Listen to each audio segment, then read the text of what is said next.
What movie was so disturbing it left you feeling shook? Watching The Good Son when I was younger was definitely disturbing. Hey Mark, don't frick with me.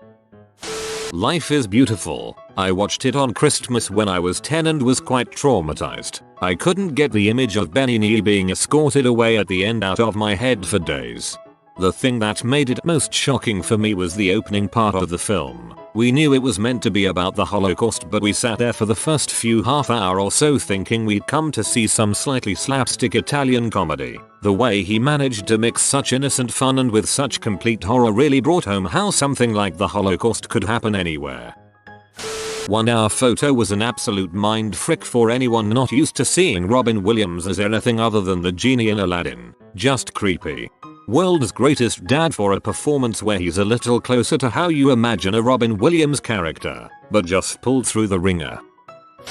Fire in the Sky, the scene where he's getting operated on by the aliens, still gives me chills today just thinking about it. I saw this when I was in elementary school. I have a genuine fear of the depiction of the standard alien face to this day. I can't even watch the earlier South Park episodes. Hotel Rwanda. I watched it at a pretty young age. The scene where they discover they've been driving over dead bodies is haunting. Superb acting. I watched this in school. The scene when they explain that no one in the outside world will care in a week really fricked me up. Prisoners. Holy crap, that movie left me uncomfortable for days. That movie still fricks me up. Hands down Hugh Jackman's best performance. Jacob's Ladder. That movie was one of the main inspirations for the Silent Hill franchise. Go figure. I Spit on Your Grave. Day of the Woman. The one from 1978. I rented it thinking it can't be as bad as folks say. It was freaking horrible. I had nightmares for weeks. I think part of me feels guilty for even watching the entire thing. For the uninitiated, the movie is about a woman taking a solo vacation to a little hick area. Stops for gas at a local gas station where some creeps find out she's staying by herself in a cabin way out in the woods. They brutally violate her several times. The rest of the movie watches the woman carry out savage, and well-deserved, acts of revenge on each one of the perpetrators. Exactly my pick. This movie had me fricked up, especially that one part. I can't write it. You probably know what I'm talking about. I can still hear her screams in my head and it's been probably 10 years since I've seen it. Martyrs by Pascal Langier, the 2008 one. Just everything is so physically and psychologically terrifying. Seriously, frick those final scenes. City of God. I never knew it was a true story going in, and was unpleasantly surprised to see the actual footage of Knockout Ned in the credits. Was so upset to realize that this actually happened. I think City of God could be in contention for best movie ever made. It is honestly like the Brazilian Godfather. Threads, so bloody depressing and scary just how close we came. Antichrist by Lars von Trier. One of the most unsettling movies I've seen. Errors Ahead by David Lynch is like an acid trip gone wrong. Watched Cannibal Holocaust with my vegan GF. I had no idea about the history of the film. I calmed her down to let her know they weren't using real animals during those killing scenes. I was just guessing. Fricked me up when I realized they actually killed animals on screen. Irreversible. That debauchery scene was just way too brutal and I had to turn it off. This one where a woman and her husband were stranded in some desert wilderness. Her husband's leg was crushed under a rock and she heated up a knife to amputate and cauterize the wound. Later she's fighting off wolves and dragging him through nowhere. The whole situation is hopeless and he's passed out from fever or something. She comes to kneel over him, sobbing, having flashbacks to their wedding, and decides to suffocate him so that she can survive. He's struggling. She's holding him down. He dies, and almost immediately a helicopter shows up overhead, and she's just screaming at the sky. I still hate thinking about it. I think it was based on a true story too. Reminds me of the Mist ending. 13. It hit me so hard because it reminds me of my sister. Thankfully she didn't end up as bad, but the movie was still a good emotional watch. Kids, I was a freshman in college who was wilding out at parties and I took the ending as a sign I needed to start taking it easy.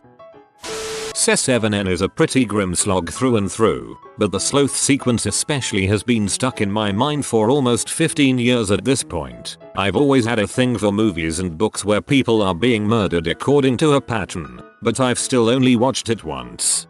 The last scene is the one that will never leave my brain. The ending of the Berserk movie trilogy. I hadn't read the manga and had no idea what to expect. Same. The eclipse is probably one of the most shocking and out of left field moments in any movie I've ever watched. I was expecting something crazy to go down, but the eclipse was so much more than I ever expected. We need to talk about Kevin. It left me feeling incredibly sad for a while after it had finished.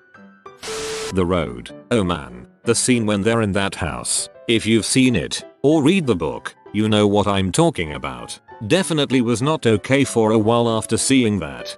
That movie is a wild ride of depression and pain. It's incredible, but I never want to watch it again.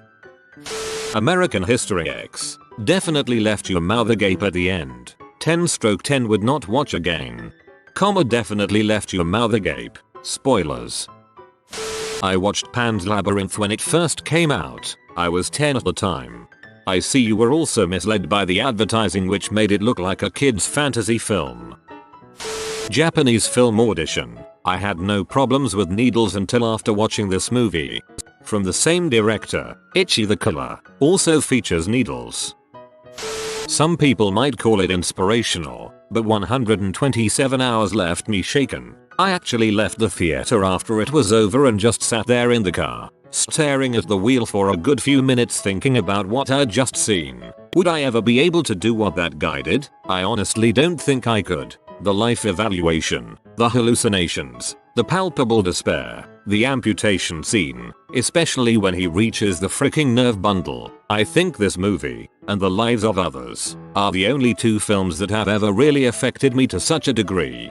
The sound of pain in that movie is both brilliant and unnerving. Not a horror movie, but the beach storming scene from Saving Private Ryan did give me a primal reaction of disgust, especially because I know people actually went through that. I watched The Road a short time after my son was born. That was a mistake. Schindler's List had me fricked up the first time I watched it. The Pianist as well. The bit in The Pianist where he has to play the piano for the SS officer is so tense. Old Boy. It's an incredible film though. The corridor fight scene is iconic. Trainspotting. I had just became a father right around the time I saw it. If you've seen the movie, I'm sure you'll understand the significance that being a father had to do with feeling shook. I was emotionally moved by what I saw, and have a better understanding of the grasp that addiction holds on people. I've never been so shook from a movie before. The Green Mile. That dry sponge execution scarred me for life. Horrors don't get me too much. It's always easy enough to write them off as implausible the majority of the time. That being said, Creep the Mark Duplass one really hit me. Not only is there only 2 characters in the entire film, that unhinged uneasy feeling of literally anyone having the capability to be a complete psychopath despite their outward appearances is very well represented. They really captured that feeling you get when you're dealing with someone you're suspicious of but too polite scared to be rude to. It's a very palpable and guttural instinct that I've not felt in anything other than real life before. Normally in a horror film you're screaming, at least internally, get out, or run, or I wouldn't have gone in there, etc. etc. In Creep I completely sympathized with the main, good, character in terms of not noping out straight away. Very clever film and 10/10 entertaining. The sequel is also entertaining. Mark Duplass, the villain, has an anthology series on HBO called Room 104. I recommend checking it out. Dear Zachary. Crap, this one will make you want to watch Requiem for a Dream to cheer yourself up after. Hard Candy. That crap was crazy. I had a friend who had to leave the room during the scene. That movie was crazy. Nocturnal Animals. Crap was absolutely positively disturbing.